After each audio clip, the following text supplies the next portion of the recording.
I'm Elise Castelli, PSC's Media Relations Manager, and I'm here with Roger Jordan, PSC's Vice President of Government Affairs. We're talking about the fiscal year 2014 National Defense Authorization Act. Roger, in your view, which parts of the bill are the greatest interest or concern to contractors? Well, thanks, Elise, and I'll start with just a few. The first being the contractor compensation provisions that are included in Section 813 of the House bill, as well as Section 841 of the Senate bill. In addition to that, there are some provisions that would extend the limitations on services contracting, that is, the caps on services contracting. However, I think it's important to notice that they also make some noticeable improvements to those sections, which were first included in Section 808 of the FY12 NDAA. And I think the last broad area where there's going to be a lot of interest is on the IT acquisition reform provisions that adopt a lot of the provisions that were in the standalone FTAR bill and now have incorporated those into the NDAA. Can you provide a bit of detail about what each of the prospective bills say about contractor compensation? Do you think the issue will arise again when the bill gets to the Senate floor?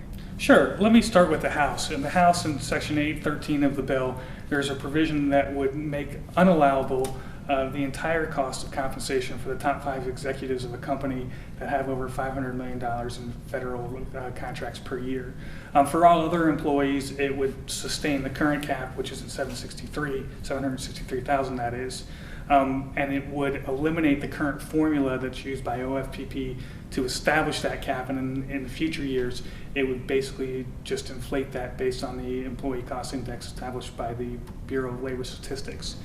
In the Senate, the cap has been revised downwards to $487,000 per year, and in future years, it would adjust that also based on the ECI established by the Bureau of Labor Statistics. With regards to Senate floor action, I wouldn't be surprised if we saw an amendment similar to amendments that have been offered by Senator Manchin to lower the cap even further. And I think that's the big challenge for contractors as the bill heads to the floor.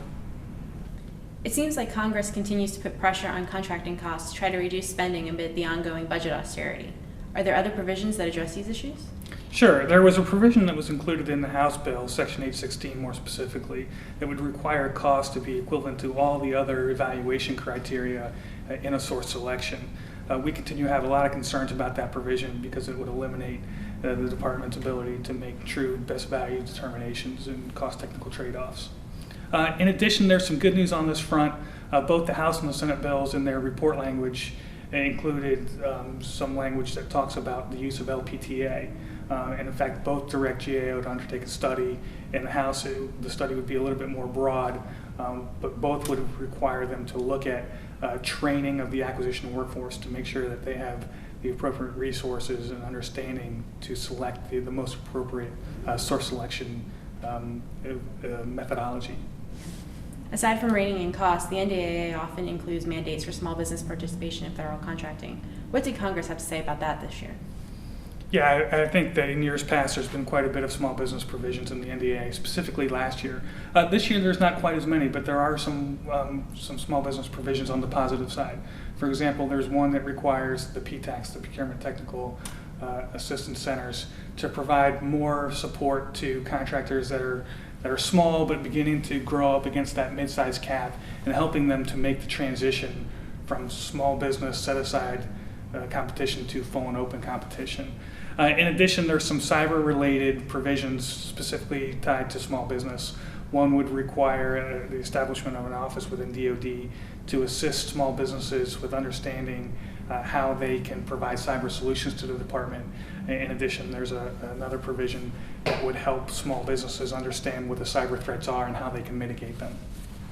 Outside of the small business arena, how does the bill address cybersecurity? More broadly, how does it address information or supply chain security and information technology acquisition in general? Well, first, in the Senate, there was a provision in Section 942 that requires the establishment of a joint software assurance center within the department. It's basically going to be tasked with assuring that there is adequate security in the software development and maintained across the DoD enterprise. In addition to that, there's a House provision, Section 933, that requires a complete analysis of the DoD cyber mission to basically focus on the manpower needs, including the reliance on contractors to support those cyber missions. And lastly, there's a provision, Section 934 in the House, that require increased reporting to Congress of any of the DoD cyber intrusions. In addition to that, or more broadly than that on the IT front, there are the FTAR provisions that I mentioned earlier, which basically seek to enhance across government the data center consolidation, as well as establish the assisted centers of excellence that would serve as a resource across the department when agencies are procuring complex IT solutions. What else should contractors be aware of in the bill? Any good news? I think there is. I think that there are some provisions in the House that would change the way the department manages its closely associated with inherently governmental functions that are being performed by contractors. The status quo for the last few years has been that the department be tasked with insourcing those functions to the maximum extent practicable. This year's House bill walks that back a little bit and says that where there's adequate management attention being given to contractor performance of those functions, it's not necessary that they be targeted for insourcing. In addition to that, I mentioned at the top our concerns around the limitation on services contracting. I think it's also important to note that that same provision also relaxed requirements to insource closely associated with inherently governmental functions. In addition, they eliminated the need for the department to adopt a negotiation objective to hold contractors to their FY10 labor and overhead rates. And I think that's a positive improvement.